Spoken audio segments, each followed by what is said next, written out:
Assalamualaikum dan salam sejahtera rakyat Malaysia. Pertama sekali, saya ingin mengucapkan takziah kepada keluarga mangsa yang terlibat dalam kemalangan mabuk di Kelang.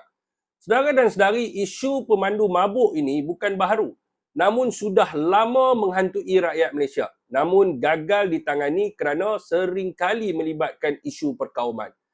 Saudara dan saudari, kita perlu melihat budaya mabuk ini merentasi perkauman tetapi lebih fokus kepada isu kesihatan dan juga keselamatan rakyat.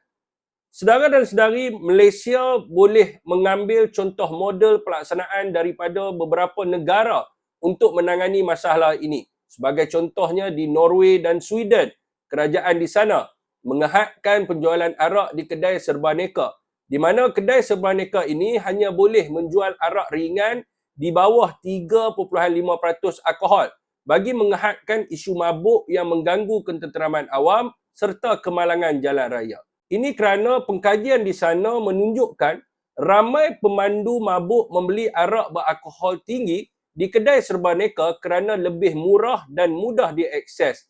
Di Scotland and Wales dan Ireland pula, kerajaan melaksanakan minimum unit pricing MUP sejak 2022, iaitu meletakkan minimum harga yang lebih mahal kepada produk arak beralkohol tinggi, melebihi 5% kandungan alkohol. Hal ini kerana di sana menunjukkan kes kemalangan maut ataupun kematian berkaitan alkohol menunjukkan golongan peminum tegar biasanya memilih arak yang paling kuat alkohol dengan harga yang paling murah. Saudara dan saudari, selain itu, kerajaan Malaysia juga boleh mengambil model sebagaimana yang dilaksanakan di Sweden, iaitu Alcohol Emission Interlock AII, yang mewajibkan setiap kenderaan yang dipandu oleh mereka yang mabuk ataupun pernah ditangkap atas kesalahan pemanduan mabuk ini, dipasang alat ini. Mereka perlu menghembus ke dalam alat pengesan alkohol ini sebelum memandu, di mana jika tahap alkohol dikesan tinggi, enjin tidak akan dapat dihidupkan. Pelbagai model dan kaedah telah dilakukan di negara-negara yang bukan Islam sekalipun.